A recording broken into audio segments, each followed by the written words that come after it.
আল্লাহ পাক পৃথিবীর শ্রেষ্ঠ মেহমানকে পাঠিয়ে দিয়েছেন।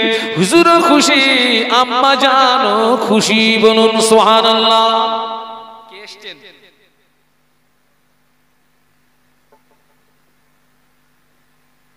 আল্লাহ রাসূল এসেছেন। মক্কার কাফেররা নবীকে বিতাড়িত করল,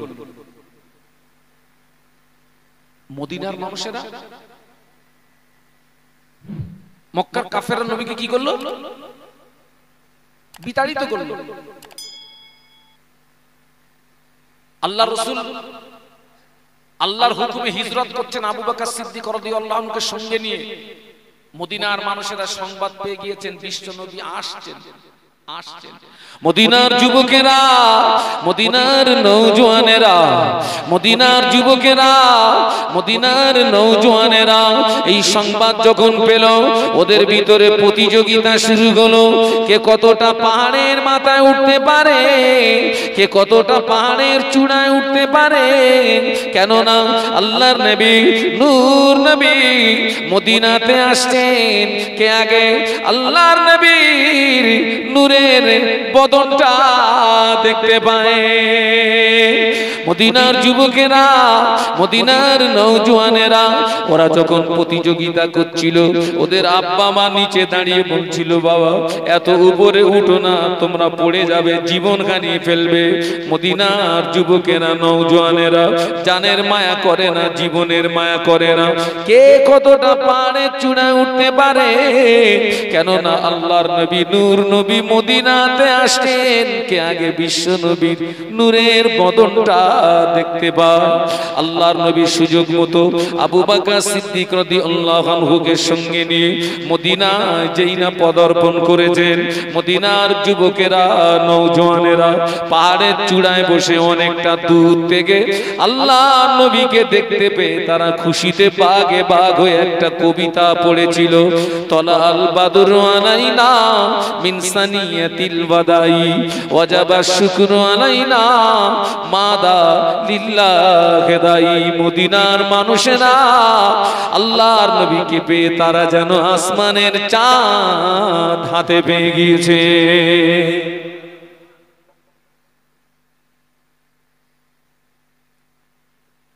আল্লাহু আকবার।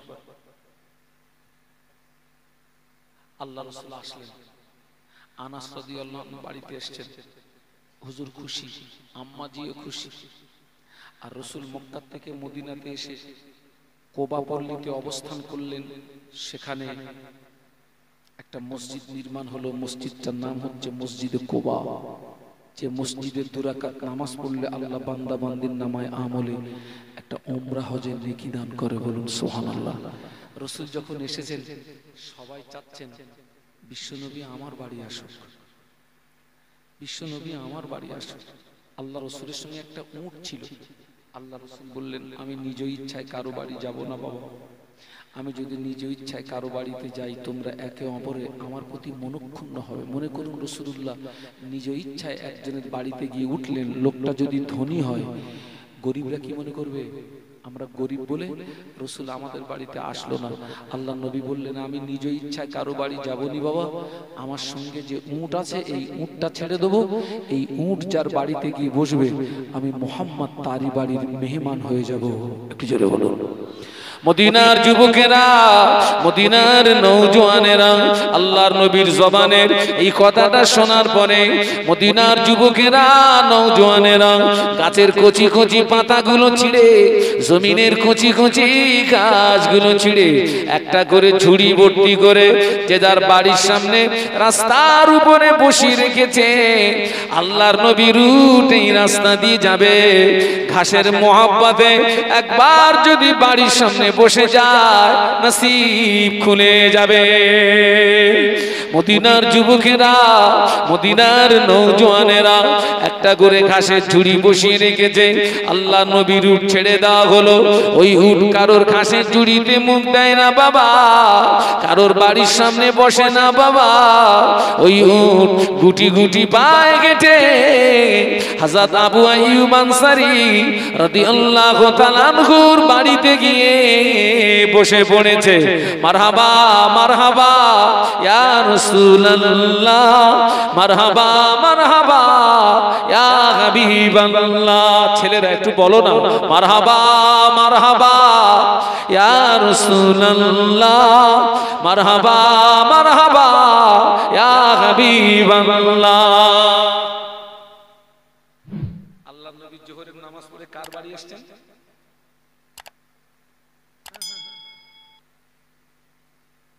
কার বাড়ি? আনাস রাদিয়াল্লাহু আনহু বাড়ি, মনে নেই? কার বাড়ি আসছেন? আনাস। উনি খুশি, আম্মাও। ইব্রাহিম নবীর গায়ের লোম পুড়িনি, আমাদের নবী দেখা যাবে না? আল্লাহু আকবার। জোহরের নামাজ পড়ে এসেছেন মানে ওই সময়টা তো খাওয়ার সময় রে বাবা, না কি গো? হ্যাঁ, তো হযরত আনাস রাদিয়াল্লাহু আনহু যিনি ছিলেন রাসূলের খাদেম, কি ছিলেন? নবীর খাদেম। উনি কি করেছেন? সাদা কাপড়ের একটা দাস্তারখান এনে আল্লাহর নবীর সামনে বিছিয়ে দিয়েছেন। দাস্তারখান ব্যবহার করা কি সুন্নাত। এই মূল বক্তব্যটা এখানে আমি একটুখানি হোল্ড করছি। সুন্নাত। আল্লাহ পাক কোরআন শরীফের ভিতরে বলেছেন, কুল ইন কুনতুম তুহিব্বুনাল্লাহা ফাত্তাবিউনি ইউহিব্বুকুমুল্লাহ। বলুন আল্লাহু আকবার। জবান খুলে বলুন, আর একটু জবান খুলে বলুন। আল্লাহ কি বললেন? হাবিব তুমি আমার বান্দাদের বলে দাও, ওরা যদি আমায় পেতে চায়, ওরা যদি আমার সঙ্গে মুহাব্বত স্থাপন করতে চায়, ফাত্তাবিউনি, ওরা যেন আগে তোমার তাবেদারি করে। কি করে? একটু জোরে বলুন না ভাই, আপনাদের কষ্ট হচ্ছে না তো? আল্লাহ বললেন হাবিব তুমি আমার বান্দাদের বলে দাও, ওরা যদি আমায় পেতে চায় আগে যেন তোমার তাবেদারি করে, অনুসরণ করে।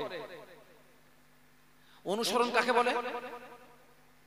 অনুসরণ, আমি আপনাদের মসজিদের ইমামকে অনুসরণ করি, তার মানে আপনাদের ইমাম যেভাবে চলেন আমি ওইভাবে চলি, আপনাদের ইমাম যেভাবে কথা বলেন আমি ওইভাবে কথা বলি, আপনাদের মসজিদের ইমাম যেভাবে আহার করেন আমি ওইভাবে আহার করি, আপনাদের মসজিদের ইমাম যেভাবে ঘুমায় আমি ওইভাবে ঘুমাই। তবে আমি আপনার মসজিদের ইমামকে কি করছি? অনুসরণ করছি, তাবেদারি করছি। আল্লাহ বললেন হাবিব আমার বান্দাদের বলে দাও, ওরা যদি আমায় পেতে চায় আগে যেন তোমার তাবেদারি করে। ওই তাবেদারির ভিতরে একটা হচ্ছে সুন্নাত। ভাই আমরা যখন জলসা জুলুসে যাই, কমিটির ছেলেরা আমাদের সুন্দর করে দস্তরখান বিছিয়ে খেতে দেয়, মনে মনে হয় তোর হুজুররাই আমলগুলো করে, তোরা করিস। মানে ওরা যেন বলতে চায় হুজুর তোমরা বাঁচো, আমরা কথা বলে না। আজকে নবীর সুন্নাত কোথায়? কোথায় বাবা? আল্লাহ নবী ১৫০০ বছর আগে নূরের জবানে বলে গেলেন, মান তামাসসাকা বিসুন্নতি ইন্না ফাসাদি উম্মতি ফালাহু আজরু মিয়াত শাহীদ। আল্লাহ নবী বললেন আখিরি জামানা আমি রাসূলুল্লাহ আমার যে সমস্ত সুন্নাতগুলো হারিয়ে যাবে, আখিরি জামানা আমি রাসূলুল্লাহ আমার যে সমস্ত সুন্নাতগুলো বিলুপ্ত হয়ে যাবে, আমার কোন উম্মতি ওই রকম একটা হারিয়ে যাওয়া সুন্নাত কি যদি জিন্দা করতে পারে, ওই রকম একটা হারিয়ে যাওয়া সুন্নাতের উপরে যদি আমল করতে পারে, আমি আল্লাহ নবী বলছি আল্লাহ পাক ওই ব্যক্তির নামায় আমলে আমার আল্লাহ ১০০ শহীদের সওয়াব দান করে।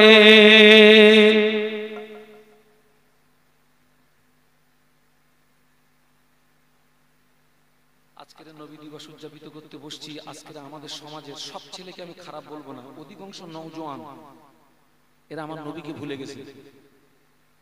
বরং এরা নবীর দুশমন যারা, ইসলামের দুশমন যারা, কোরআনের দুশমন যারা, তাদের নোংরা নীতি নিয়ে এরা জীবন যাপন করছে। ঠিক বলছি না ভুল বলছি? আমার আগে ইমাম সাহেবের ভাই আপনাদের কাছে ওয়াজ করছিলেন, এক্ষুনি যে যুদ্ধটা হচ্ছে কোথায় বলুন তো? ফিলিস্তিন আর ইসরায়েল। এই যে ইসরায়েল কারা? এরাই হচ্ছে ইহুদি। এরা কি? একটু কথা বলুন। ইহুদি। এরা হচ্ছে ইহুদি নাসারা। আল্লাহ কোরআনে বলেছেন, ইয়া আইয়ুহাল্লাযীনা আমানু লা তাত্তাখিযুল ইয়াহুদা ওয়ান নাসারা আউলিয়া। আল্লাহ বলেছেন, হে বিশ্বের ঈমানদার সম্প্রদায়, খবরদার তোরা যেন ইহুদি নাসারাদের সঙ্গে বন্ধুত্ব করবি না। আজকে দেখুন আমাদের ছেলেদের হাল হকিকত দেখুন। আমার নবীর আদর্শ এদের কাছে পছন্দ হয় না। সেই ইহুদি নাসারা, ও ছেলেরা, তোমরা যাদের নোংরা নীতি নিয়ে জীবন যাপন করছো, এরাই তোমার নবীকে মদিনার জমিন থেকে আমাদের নবী লাশ চুরি করে, ওরাই তামাম পৃথিবীর মুসলমানদের ধোঁকা বানানোর একটা চক্রান্ত করেছিল। ওই ইহুদি গোষ্ঠী কিন্তু নবীকে হেফাজত করেছেন কে? একটু জবান খুলে বলুন। ওরা মাটি খুঁড়ে, মদিনাতে গিয়ে মাটি খুঁড়ে, সুরঙ্গ পথ খুঁড়ে আমার নবীকে তুলে আনবে, মুসলমানদেরকে ধোঁকা বানাবে। পারলো না। মাত্র এক সপ্তাহের কাজ বাকি ছিল আমার নবী পর্যন্ত যেতে, ওরা অনেকটা চলে গেছে। এক সপ্তাহের কাজ বাকি। আল্লাহ রসুল তৎকালীন বাগদাদের বাদশা নুরউদ্দিনকে স্বপ্নের ভিতরে সব বলে দিলেন। বাদশা নুরউদ্দিন খুব কষ্ট করে তাদেরকে পাকড়াও করলো, তারা স্বীকার করলো এই এক সপ্তাহ কাজ যে বাকি ছিল বিশ্ব নবী পর্যন্ত পৌঁছাতে। বলছে, আমরা যখন মাটি খুঁড়ছিলাম যেন মনে হচ্ছিল ভিতরে ভূমিকম্প, কিয়ামত শুরু হয়ে গেছে, জমিন কাঁপছে। একটু বলুন আল্লাহু আকবার, একটু জবান খুলে বলুন। এই ইহুদির গোষ্ঠীরা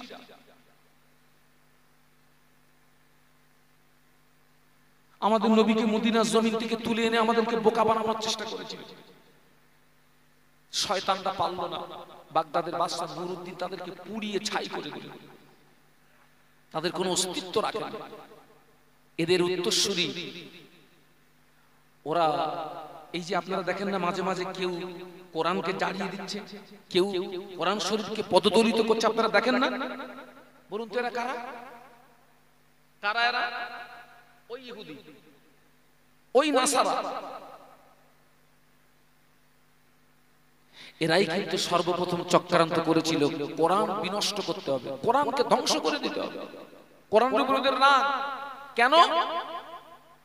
আল্লাহ ওদের আসল পরিচয়টা কোরআনের ভিতরে তুলে দিয়ে তামাম বিশ্ববাসীকে জানিয়ে দিয়েছে ওরা কি। এজন্য কোরআনের উপর ওদের রাগ। তাই তার একটা পরামর্শ সভা করলো যে কোরআন বিনষ্ট করতে হবে, কোরআন ধ্বংস করতে হবে। সেই পরামর্শ সভা থেকে ফাইনাল ডিসিশন এটাই আসলো, আমরা যতই চেষ্টা করি কোরআন বিনষ্ট করা যাবে না। একটু জোরে বলুন। জোরে বলতে পারলেন না? কেন যাবে না?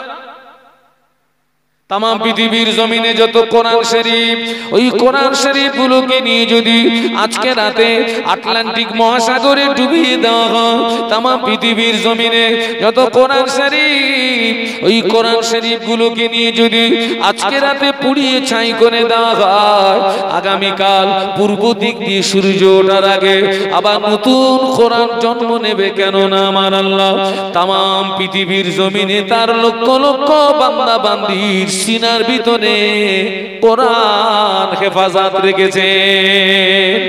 একটা 8 থেকে 10 বছরের হাফেজ কোরআন বাচ্চাকে এখানে দাঁড় করিয়ে দেবেন, 6 থেকে 8 ঘন্টা সময় দেবেন।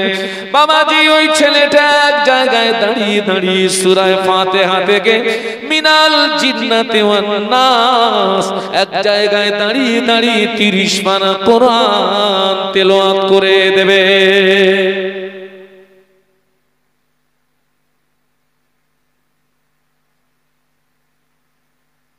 ওই শয়তানরা কোরআন বিনষ্ট করার চক্রান্ত করেছিল ইসরাইল, ওদের উত্তরসূরি।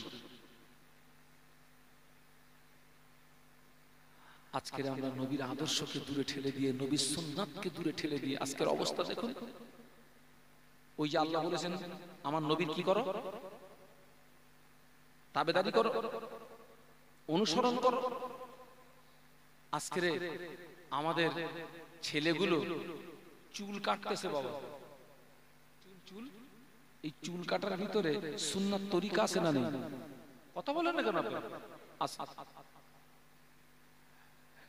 দেখেন না আমাদের ছেলেদের চুল, দেখেন না? কাকে অনুসরণ করেছিস? কাকে? শুনে রেখে দিও, রাসূল বলেছেন মান তাশাব্বাহা বিকওমিন ফাহুয়া মিনহুম। পৃথিবীর জমিনে যে জাত, যে কওমের সঙ্গে তোমার ভালোবাসা, ওই জাত ওই কওমের সঙ্গে তোমার হাসর নাসর হবে। তুমি যাকে অনুসরণ করেছো জেনে রেখে দিও, কিয়ামতের মাঠে ওই ব্যক্তির সঙ্গে তোমাকে হাসরে উঠতে হবে। যাকে তুমি অনুসরণ করেছো, যাকে তুমি অনুসরণ করেছো। প্যান করছে নিজের টাকা দিয়ে কিনে ছেড়া, আপনারা দেখেন না? কোথায় ছেড়া? হাসতেছেন। আমার মনে হয় যে সামনে এইরকম একটা দিন আসবে, এখন দেখতেছেন সামনে ছেড়া, হয়তো এরপরে দেখবেন পুরো পিছনের দরজা আল্লাহ। হুজুর এই খোকা কি ব্যাপার? বলছে হুজুর এটাও একটা স্টাইল। আসছে দিন সামনে। কাকে অনুসরণ করছো? কাকে? আহারে, আমরা কি নবীর সঙ্গে জান্নাতের ভিতরে থাকতে মন চায় না? চায় না? কার কার চায়? একটু দুহাত তুলে দেখান তো, দুহাত উঁচু করে দেখান।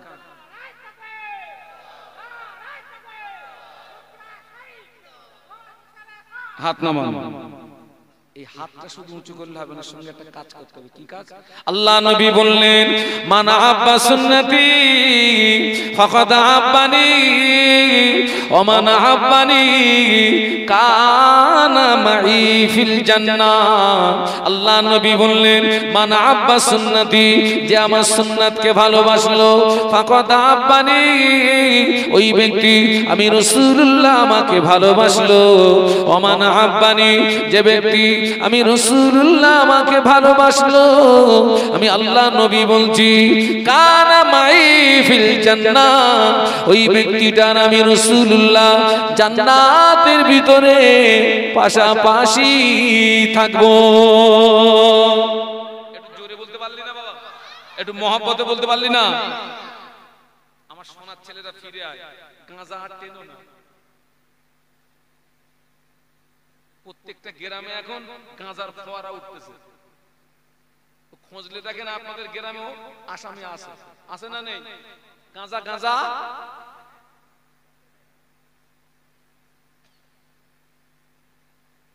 পাক্কা পাক্কা মাথাও তৈরি হচ্ছে সব।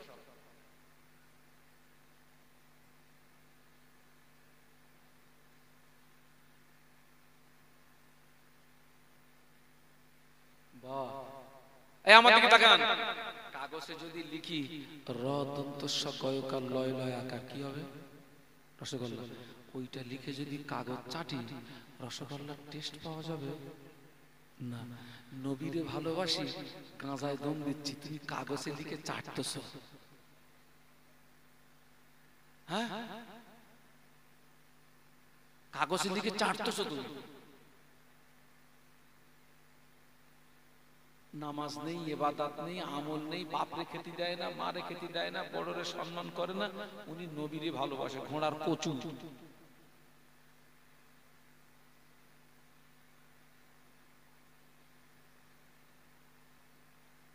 আমার নবী আপনার নবী হাবিবুল্লাহ জনাবে মুহাম্মদুর রাসূলুল্লাহ সাল্লাল্লাহু আলাইহি ওয়াসাল্লাম, আল্লাহ পাক কোরআন শরীফের ভিতরে বলেছেন মা তাকুমুর রাসূলু ফাখুযুহু ওয়া মা নাহাকুম আনহু ফান্তাহু।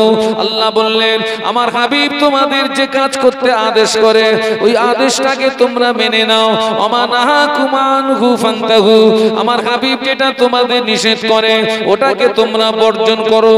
বোদা বাংলায় নবীর আদেশটাকে মানো, নিষেধটাকে ছাড়ো। আচ্ছা আমি আপনাদেরকে জিজ্ঞাসা করছি ভাই, একটু বলুন তো ভাই, আমি বেয়াদবি ক্ষমা চেয়ে জিজ্ঞাসা করছি, বিশ্বনবী আমাদের যে কাজ করতে আদেশ করেছেন ওই কাজগুলো আমাদের দ্বারা বেশি হয়, না বিশ্বনবী যে কাজ করতে নিষেধ করেছেন তুলনা অনুযায়ী ওই কাজটা বেশি হয় না কম হয়?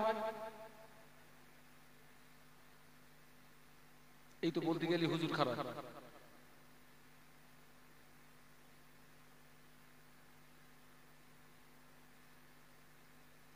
অনেক রাস্তায় দেখবেন বোর্ডে লেখা থাকে নো এন্ট্রি, প্রবেশ নিষেধ। আপনি ড্রাইভার গাড়ি নিয়ে যাচ্ছেন, আপনি দেখছেন ওখানে লেখা আছে প্রবেশ নিষেধ, আপনার উচিত কি ছিল? ওখানে ওই রাস্তায় না যাওয়া।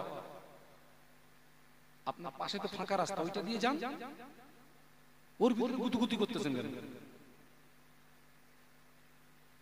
আল্লাহ নবী 1500 বছর আগে আল্লাহ নবী মদের রাস্তায় নো এন্ট্রি বোর্ড লাগিয়ে দিয়েছেন, গাঁজার রাস্তায় নো এন্ট্রি বোর্ড লাগিয়ে দিয়েছেন, সুদের রাস্তায় নো এন্ট্রি বোর্ড লাগিয়ে দিয়েছেন, জেনা ব্যভিচারী রাস্তায় নো এন্ট্রি বোর্ড লাগিয়ে দিয়েছেন, পরের মাল আত্মসাতের রাস্তায় নো এন্ট্রি বোর্ড লাগিয়ে দিয়েছেন। আল্লাহ নবী বোনের ফারাজ মারা যাবে না, ভাইয়ের হক মারা যাবে না, প্রতিবেশীর হক মারা যাবে না, সব নো এন্ট্রি বোর্ড লাগিয়ে দিয়েছেন। আমার উম্মত উম্মতিরা, আমি আল্লাহ নবী বলছি এই রাস্তায় তোরা যেন যাবি না।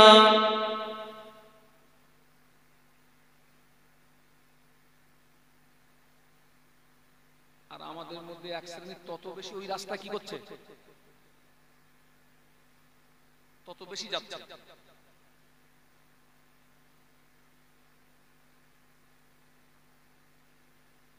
আজকে তাম পৃথিবীতে মুসলমান মার খাচ্ছে কেন ভাই? আল্লাহ তো কোরআনে বলেই দিয়েছেন ওয়াকানা হাক্কান আলাইনা নাসরুল মুমিনিন। আল্লাহ বলেছেন মুমিনদের সাহায্য করা আমার পক্ষে ওয়াজিব। একটু জোরে বলুন। কিন্তু মুসলমান মার খাচ্ছে, সাহায্য পাচ্ছে না কেন? বলতে পারেন ইসলামের সর্বপ্রথম যুদ্ধ কোনটা ছিল? বদর। আল্লাহ বদরের যুদ্ধে ফেরেশতা দিয়ে আল্লাহ সাহাবীদেরকে গায়বী সাহায্য করেছিলেন, বলুন সুবহানাল্লাহ। বদরের যুদ্ধে যে পাহাড়ে আল্লাহ ফেরেশতা নাজিল করেছিলেন, আল্লাহ আমাকে সে পাহাড়টা দেখিয়েছেন, টোটাল বালির পাহাড়, টোটাল বালির পাহাড়। বদর সফর করলাম, বদর যেখানে 14 জন সাহাবী শহীদ হয়েছিলেন, আমি তাদের মাজার জিয়ারত করলাম। আল্লাহু আকবার। আমরা সেই মুসলমান হতে পারিনি। আল্লাহ নবী 1500 বছর আগে বলে গেলেন লা ইউমিনু আহাদুকুম হাত্তা আকুনা আহাব্বা ইলাইহি মিন ওয়ালিদিহি ওয়া ওয়ালাদিহি ওয়ান নাস আজমাইন। আল্লাহ নবী বললেন তোমরা ততক্ষণ পর্যন্ত পূর্ণাঙ্গ মুসলমান হতে পারবে না যতক্ষণ না পর্যন্ত তোমার পিতা, তোমার সন্তান, সমস্ত মানুষ অপেক্ষা আমি রাসূলুল্লাহ আমাকে না ভালোবাসবে ততক্ষণ পর্যন্ত পূর্ণাঙ্গ মুসলমান হতে পারবে না।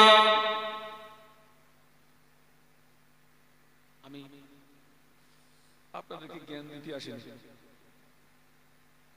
আপনি আমার কথা নিতেও পারেন নাও, যদি নেন উপকার, না নেন ক্ষতিকার, আপনার নাম। একটু কথা বলুন, কার ক্ষতি? আপনাদের ক্ষতি। আমি প্রত্যেককে অনুরোধ করে বলবো, আমার সোনার ছেলেরা, আমার নবীকে ভুলে যেও না। ও ছেলেরা, তাম পৃথিবীতে যত নবী আদম থেকে ঈসা পর্যন্ত, আমার দিকে তাকান, আদম আলাইহিস সালাম থেকে ঈসা নবী পর্যন্ত যত নবী রাসূল এসেছেন তারা আল্লাহ পাকের দরবারে ফরিয়াদ করেছিলেন, আল্লাহ আমাদেরকে নবী না করে যদি শেষ নবীর উম্মত করতেন জীবনটাকে ধন্য মনে করতাম। কত বড় কথা! আল্লাহ আমাদের সেই নবীর উম্মত করে পাঠিয়েছেন। অন্তত উম্মত হিসাবে সম্মানটা বজায় রাখার চেষ্টা করবেন। নবীর উম্মত হিসাবে সম্মানটা বজায় রাখার চেষ্টা করবেন। আমরা সকলে ফিরে আসি, আমরা মদিনামুখী হই। কোন মুখী হই? কে আছে মদিনায়? মদিনায় আছেন বিশ্বনবী, যিনি হচ্ছেন কাবার কাবা। একটু জোরে বলুন, আমাদের নবী হচ্ছেন কাবার কাবা। দেখুন, যে যে কথাটা হোল্ডে রেখেছিলাম ওখানে আসছে। আনাস রাদিয়াল্লাহু আনহু কি দিয়েছেন মনে নেই? সাদা কাপড়ের দস্তরখান, ওটা ব্যবহার করা সুন্নাত। কিন্তু ওই দস্তরখানটা ছিল খুব ময়লাযুক্ত। আল্লাহ রাসূল বললেন, আনাস তুই এতদিন আমার সঙ্গে কাটালি, তুই কি জানিস না তোর নবী কোন ময়লা জিনিসকে তোর নবী অপছন্দ করে? এই জ্ঞানটা কি তোর এখন হলো না আনাস? এত ময়লাযুক্ত কাপড় তোর নবীর জন্য আনতে পারলি? আসলে ঘটনাটা ঘটেছে, আল্লাহ রাসূল যে এসেছেন, আনাস হুজুর তো জানেন না, হঠাৎ এসেছেন। আরে আমরা কারোর বাড়ি গেলে আগে আমরা তো বলে দিই। আনাস হুজুর বলছেন, ইয়া রাসূলুল্লাহ আজকের দিনটা আপনি একটু মানিয়ে নেন। আল্লাহ রাসূল বলেন, আনাস যা তোর মারে গিয়ে বল এটাকে ধুয়ে পরিষ্কার করে শুকনো হলে নিয়ে আয়। আচ্ছা ভাই, ওইটাকে ধুয়ে কেচে সাবান দিয়ে সাফ টাপ করে ও শুকনো হলে আনতে গেলে সময় যাবে না যাবে না? হুজুর আপনি খাবেন কখন? আজকের দিনটা মানিয়ে নেন না ইয়া রাসূলুল্লাহ, আজকের দিনটা মানিয়ে নেন। আল্লাহ নবী বলছে, আনাস কাপড় ধুতে গেলে কি আবার পানি লাগে? আচ্ছা ভাই, পানি ছাড়া কাপড় সাফ হয়?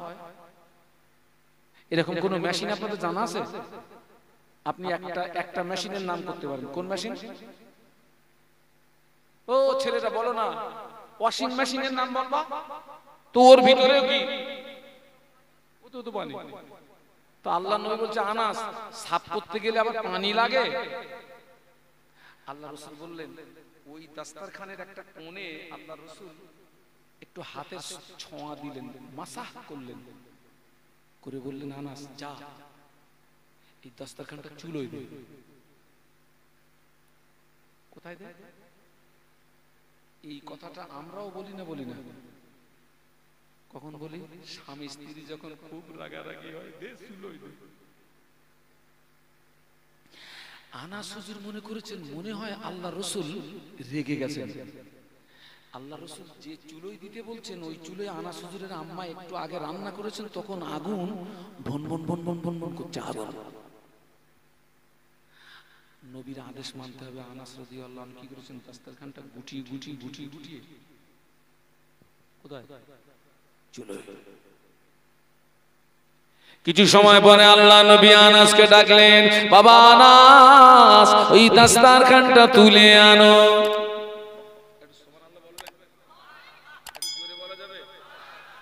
আপনাদের কি ঘুম লেগেছে নাকি?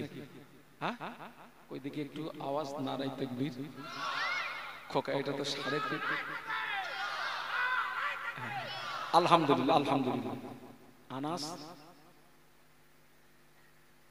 আনাস রাদিয়াল্লাহু আনহু ওই দাস্তারখানটা নিয়ে উনানের ভিতরে ফেলে দিলেন। কিছু সময় অতিবাহিত হওয়ার পরে আল্লাহ নবী ডাকলেন, বাবা আনাস ওই দাস্তারখানটা তুলে আনো।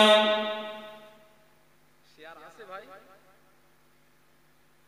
কাপড়ের দাস্তারখান তো দিয়েছে কোথায়? চুলোর ভিতরে। আগুন তখন তো বন্ধন করতেছে। কোন নবীর উম্মত? আনাস রাদিয়াল্লাহু আনহু এক পা দুপা করে যান, থমকে দাঁড়িয়ে যান, আল্লাহ পাক আমি তো দাস্তারখান পাবো না। যাচ্ছে ঠিকই কিন্তু মন দাঁড়াচ্ছে। আল্লাহ আল্লাহ রাসূল তো আমাকে দাস্তারখান আনতে বলছে, দিছি তো সে ছিল, ও তো পাবো না। আনাস রাদিয়াল্লাহু আনহু এক পা দুপা করে যান, থমকে দাঁড়িয়ে যান, গুটি গুটি পায়ে আগিয়ে গিয়ে উনানের কিনারায় দাঁড়িয়ে উকি মেরে দেখে এই দস্তরখানটা পুড়ে যাওয়া তো দূরে থাক, এই দস্তরখানের টোটাল ময়লাগুলো ছাপ হয়ে গিয়ে সাদা পরিষ্কার হয়ে গিয়েছে। ওই দস্তরখানটা পুড়ে যাওয়া তো দূরে থাক, ওই দস্তরখানের একটা সুতো তখনও পর্যন্ত আগুন লাগে নাই।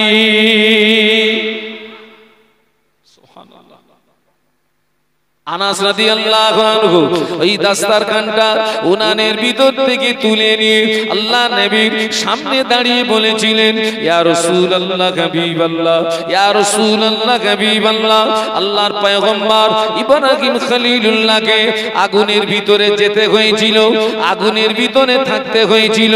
যদিও নবী ইব্রাহিম খলিলুল্লাহর লোক আগুনে স্পর্শ করতে পারিনি, কিন্তু নবীকে আগুনের ভিতরে যেতে হয়েছিল, আল্লাহর পয়গম্বরকে আগুনের ভিতরে থাকতে হয়েছিল। হুজুর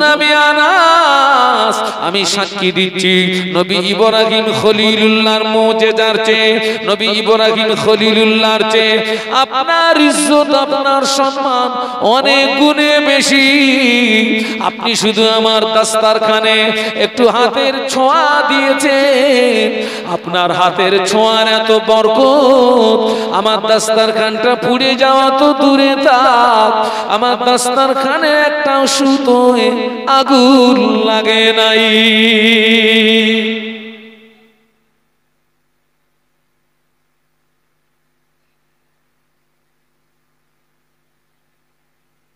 উম্মত হয়ে অন্তত সম্মানটা আমরা সবাই একটু বজায় রাখি। আমার সোনার ছেলেরা, নবীকে ভুলুনি। যে নবীকে পেল রব পেল, রব পেল তো জান্নাত পেল, জান্নাত পেল তো সে রব পেল তো নাজাত পেল, নাজাত পেল তো জান্নাত পেয়ে গেল। একটু জোরে বলো, একটু জোরে বলো। যে নবী পেল না, রব পেল না, রব পেল না, নাজাত পেল না, নাজাত পেল না, জান্নাত পেল না। নবী পাকের একজন সাহাবী আল্লাহ নবীকে জিজ্ঞাসা করেছিলেন, ইয়া রাসূলুল্লাহ হাবিবাল্লাহ, মাতা সা, হুজুর কিয়ামত কবে হবে? কি কি জোরে বলুন না, ইয়া রাসূলুল্লাহ কিয়ামত কবে হবে?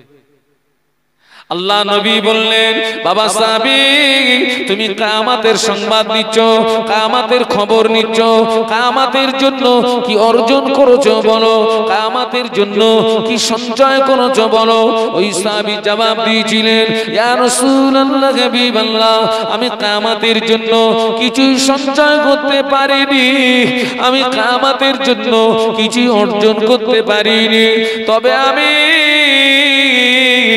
আল্লাহ আল্লাহর রাসূলকে ভালোবেসেছি।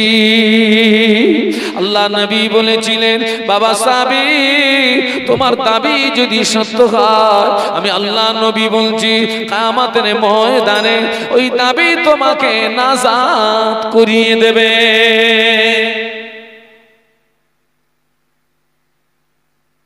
আমরা ভালো হই, আমরা পরিবর্তন হই। আপনি পরিবর্তন হন, আমিও পরিবর্তন। আমি কিন্তু বলবো না যে আমি একেবারে দুধই ধোয়া। আপনিও ভালো হন, আমিও ভালো হই, আপনি পরিবর্তন হন, আমিও পরিবর্তন হই। আল্লাহ পাকের রহমত হবে, আল্লাহ কবুল করেন, বলুন আমিন, বলুন আল্লাহুম্মা। আজকে দেখেন আমার ফিলিস্তিনি মুসলমান ভাইদের অবস্থা, নামাজে দোয়া করবেন, চোখের পানি দিয়ে দোয়া করবেন। হামাস গোষ্ঠী, এরা কি ন্যায়ের পক্ষে না অন্যায়ের পক্ষে? বলুন, ন্যায়ের পক্ষে। কেউ যদি আপনার সম্পদকে ছিনিয়ে নেয়, আর ওই সম্পদকে যদি আপনি পাওয়ার জন্য আপনার যদি জীবন চলে যায়, রাসূল বলেছেন ওই ব্যক্তিটা শহীদ। জোরে বলুন সুবহানাল্লাহ, আরো জোরে বলুন। আপনার মাল কেউ নিয়ে নিচ্ছে, সেই মালটাকে আপনি বলুন পাওয়ার জন্য আপনি যদি শহীদ হয়ে যান, মরে যান, আপনি শহীদ।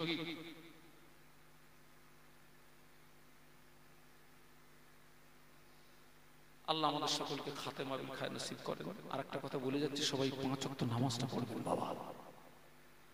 আমার ছেলেরা, জওয়ানরা, যুবকের, আমি তোমাদের ভাই মোহাম্মদ শাহানুর আলম, 5 ওয়াক্ত নামাজটা পড়বি বাবা। সাপ্তাহিক জুমার নামাজটা পড়বি, আল্লাহ পাকের রহমত হবে। আর আমরা একটু একটু করে আগাই, একটু একটু করে, আল্লাহ পাকের রহমত হয়ে যাবে। এই যে আজকে আপনারা ঈদে মিলাদুন নবী উদযাপিত করছেন, শ্রম দিয়ে, অর্থ দিয়ে, বুদ্ধি দিয়ে সহযোগিতা করেছেন, সবটাই সার্থকতা হবে। আল্লাহ আমাদের সবাইকে খাতেমা বিল খায়র নসিব করুন, আল্লাহুম্মা আমিন। আমরা উম্মাত তার নবীকে ভুলেছে, লেকিন নবী তার উম্মাতকে বলেন। এই মাসটা নবীর ওফাতের মাস, পায়দাইশের মাস এবং ওফাতের মাস, ইন্তেকালের সময়। রাসূল যখন ইন্তেকাল হচ্ছে, আহা, মৃত্যু বিছানায় মুমূর্ষু অবস্থায় বিশ্বনবীকে উম্মতকে ভুলেছেন? জোরে বলুন না, ভুলেছেন? না না না। ফেরেশতা আজরাইল আলাইহিস সালাম আল্লাহ নবীর বক্ষের উপরে সাদাত আঙ্গুলটা যেই না দিয়েছেন, আল্লাহ নবী কেঁদে ফেললেন, ভাই আজরাইল, ভাই আজরাইল, কি অন্যায় করেছি তোমার কাছে, কি অপরাধ করেছি তোমার কাছে, আমার বুকের উপরে কেন 7 তবক জমিন আসমান চাপিয়ে দিলে ভাই? ইয়া রাসূলুল্লাহ, হাবিবাল্লাহ, আপনার বুকের উপরে, আপনার বক্ষের উপরে 7 তবক জমিন আসমান চাপাই না, আমি আজরাইলের সাদাত আঙ্গুলটা রেখেছি।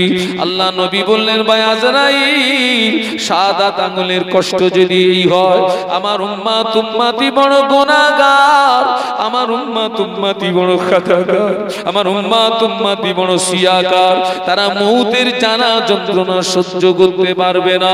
আমি রাসূলুল্লাহ বলে দিলাম, তাম পৃথিবীর জমিনে আমার যত উম্মাত উম্মতি ওদের মউতের যত জ্বালা যন্ত্রণা কষ্ট আমার উপর দিয়ে প্রতিশোধ নিয়ে না ভাই, না না না, আমার গুনাহগার উম্মাত উম্মতিদের যেন কষ্ট দিও না।